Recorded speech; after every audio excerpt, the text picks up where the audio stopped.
आप जो पहले आईएमटी लगी है ना उनमें पता करो उड़ा रोजगार कड़ा मिला है। हमने एक ट्रैक्टर का ड्राइवर मिल सका है, ड्राइवरी मिल सका है, या फिर पीएन मिल सका है पानी पियाने वाला, या फिर मतलब आप बरना पर एक लठ लेगा बेट्स को, ये तो मिल गई ठीक है। नहीं तो मतलब जो कंपनी आती है वो कहती है कि 100 किलोमीटर के नज़दीक का तो बंदा ही नहीं लेना। और आज तक जितनी आईएमटी लगी है आप उनका सर्वे कर लो, और यदि वो देना चाहती है, सरकार लेना चाहती है तो ले, हमें कोई मतलब नहीं। पर 70% लोग तो नहीं देना चाहते ना, 30% में तो आईएमटी कौन लगे।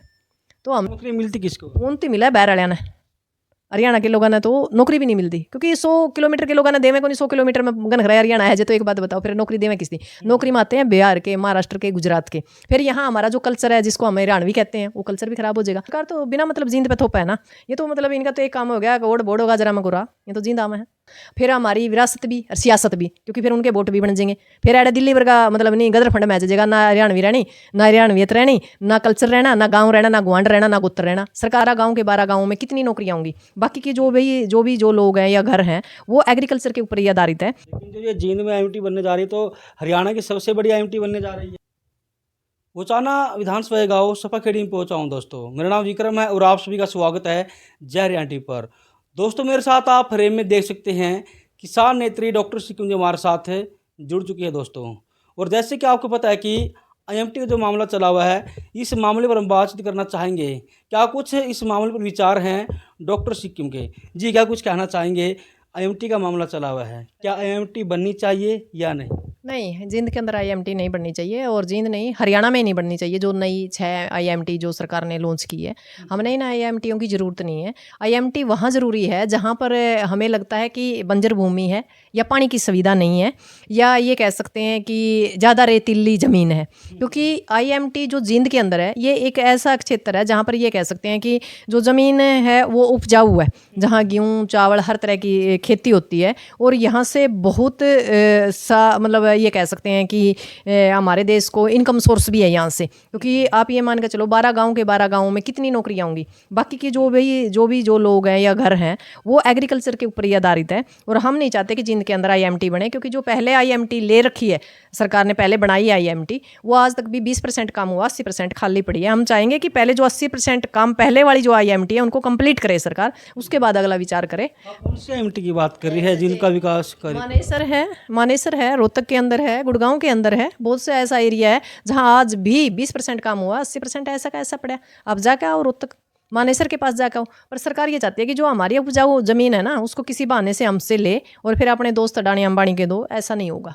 लेकिन जो ये जींद में आईएमटी बनने जा रही है तो हरियाणा की सबसे बड़ी आईएमटी बनने जा रही है। नहीं, हमें ज़रूरत नहीं है ना आईएमटी की। हमें पता है ना सरकार क्या करना चाहती है। जो सरकार हमें बेवकूफ़ समझ रही है ना, हम इतने बेवकूफ़ नहीं है। सरकार चाहती है कि भाई किसान भोले भाले लोग हैं, पर हम अब लगातार 6 साल से सरकार के साथ लड़ रहे हैं, सरकार की नीतियों को देख रहे हैं। सरकार हमें बेरोजगार करना चाहती है। सरकार हमारी ज़मीन लेके हमें चिड़ियाघरों में, यानी जो ये कहते हैं चिड़ियाघरों के अंदर मतलब दोबारा से घुसाना चाहती है। जैसे जो शहरीकरण है, शहरीकरण में गाँव की जो जनसंख्या उसको तब्दील करना चाहती है। हम नहीं चाहते कि हमारी संस्कृति खराब हो, हमारी जो विरासत है वो खराब हो, और जो हमारी हरियाणवी है या हरियाणवियत वो कहीं ना कहीं खतरे में है। हम नहीं चाहते कि ऐसा हो, क्योंकि जींद ही एक पूरे हरियाणा के बीच का ज़िला है, जिससे हम ये कह सकते हैं कि हरियाणा का दिल है। और यहाँ एक हरियाणवी कल्चर की पूरी एक झलक देखने को मिलती है। सरकार चाहती है कि हमें इधर उधर बखेरा जाए, ज़मीन के पैसे दिया जाए, ज़मीन के पैसे बेकार होंगे, उसके बाद कोई कहीं जाएगा कोई कहीं जाएगा, इनको वोट लेने में आसानी होगी, और हमारा भाईचारा नहीं रहेगा, हमारा गोत्र नहीं रहेगा, हमारी खाप नहीं रहेगी, और हमारे गांव गवांड नहीं रहेंगे। सरकार हमारी नस्ल और फसल के ऊपर मतलब पूरी निगरानी लगाए हुए है। क्योंकि आप लोगों ने देखा होगा कोरोना काल के अंदर सिर्फ जीडीपी यदि बची थी वो ज़मीन की वजह से बची थी। तो सरकार ने लगता है कि इस ज़मीन को ही रिक्वायर करा जाए और फिर बड़े बड़े खेत बना के विदेशों की तरह खेती करी जाए।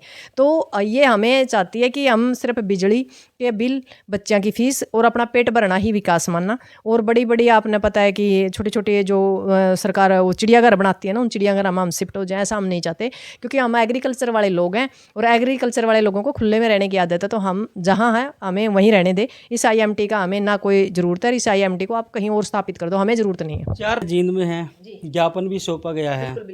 और इससे पहले के बाद हमने 2-3 गाँव में कवरेज की थी। तो उन गाँव के जो किसान थे उनका ये कहना था कि कुछ किसान नाराज भी थे, और कुछ किसानों को ये कहना था कि हम अपनी ज़मीन देने के लिए तैयार हैं, यदि सरकार है अच्छे रेट में जमीन देती है तो इस पर क्या कहें? नहीं, ये बात ये है सर, जैसे मान लो जिसके 10 किले हैं, 20 किले, वो तो ज़मीन देगा नहीं। पर जिसके पास 1 एकड़ है, 1.5 एकड़ है, 2 एकड़ है, बंदा चाहेगा कि भाई अच्छे पैसे मिल जाएं, उससे कहीं ना कहीं कोई इनकम सोर्स का कोई बड़ा मतलब कोई चीज़, भाई कोई दुकान है, होटल है, या कोई और तरह के जो रोज़गार स्थापित करे, बंदा सोचता है। क्योंकि देखो आपको भी पता है 1.5 एकड़ या 2 एकड़ में ज़मीन में गुजारा नहीं होता, वो लोग तो सोचते हैं। पर कुछ बीजेपी के दलाल भी हैं, कुछ जो इस ज़मीन को रिक्वायर कराना में जिनका कमीशन है वो भी फिर हैं बीच में को। पर कुछ लोग नू नहीं कह कराने बोले तो कौन है कि मैं खाम खा, कुछ खाम खा भी है इस मामला में।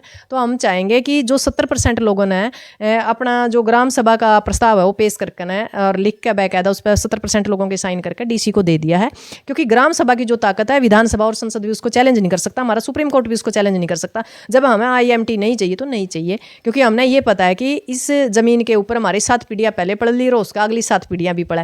इसमें जो भूमिहीन लोग हैं वो भी काम कर रहे हैं। और जब फसल का टाइम होता है, मान लो जिस टाइम मतलब सीजन का टाइम हुआ है, उसमें बहुत से लोगों को भी रोजगार दिया जावे। कुछ गांव के जो किसान हैं, अब यदि वो अपनी जो खेत है किसानों से देते हैं तो फिर नहीं, जिसका जी करे दे, क्योंकि देखो वो तो उस जमीन पे तो अधिकार हमारा अपना है, और यदि वो देना चाहती है, सरकार लेना चाहती है तो ले, हमें कोई मतलब नहीं। पर 70% लोग तो नहीं देना चाहते ना, 30% में तो IMT कौन लगा। तो हमने तो सीधी सी बात यह है कि सरकार ने समझना पड़ेगा, IMT वहाँ लगाओ जहाँ इसकी ज़रूरत है। जींद के अंदर IMT की ज़रूरत नहीं है, सरकार तो बिना मतलब जींद पे थोपा है ना। ये तो मतलब इनका तो एक काम हो गया, ओड बोर्ड होगा जरा मगुरा, ये तो जींद आम है। लेकिन किसान तो ये बात ही बोल रहे जी, यहाँ पर तो रोजगार के अवसर प्रदान। नहीं, पहले आप जो पहले IMT लगी है ना, उनमें पता करो ओड़ा रोजगार कड़ा मिला है। हमने एक ट्रैक्टर का ड्राइवरी मिल सका है, ड्राइवरी मिल सका है, या फिर PN मिल सका है, पानी पियाने वाला, या फिर मतलब आप बरना पर एक लठ लेके बेट्स को, ये तो मिल गई, ठीक है। नहीं तो मतलब जो कंपनी आती है वो कहती है कि 100 किलोमीटर के नज़दीक का तो बंदा ही नहीं लेना। और आज तक जितनी IMT लगी है आप उनका सर्वे कर लो, जो उस एरिया के लोगों ने नौकरी मिली हो तो आकर फिर बात कर लियो, मैं आड़े बैठी हूँ। तो नौकरी मिलती किसको? उन तो मिला है बैर वालिया ने, हरियाणा के लोगों ने तो नौकरी भी नहीं मिलती, क्योंकि 100 किलोमीटर के लोगों ने देवे को नहीं, 100 किलोमीटर में गन खरा हरियाणा है जे। तो एक बात बताओ, फिर नौकरी देवे किस दी? नौकरी में आते हैं बिहार के, महाराष्ट्र के, गुजरात के। फिर यहाँ हमारा जो कल्चर है, जिसको हम हरियाणवी कहते हैं, वो कल्चर भी खराब हो जाएगा। फिर हमारी विरासत भी और सियासत भी, क्योंकि फिर उनके वोट भी बन जाएंगे। फिर ऐडे दिल्ली वर्गा मतलब नहीं गदर फंड में आ जाएगा, ना हरियाणवी रहनी, ना हरियाणवियत रहनी, ना कल्चर रहना, ना गाँव रहना, ना गुआंढ रहना, ना गुत्तर रहना। सरकार ने तो सिर्फ ये कर रखा है कि इनती एक आदमी ने खिंडिया दुनिया रहने, ताकि वोट मिले जाए और ये इकट्ठे होगा कोई फैसला ना ले। सरकार जो भी गलत नीतियां बनावे उसका बहिष्कार ना करे। सरकार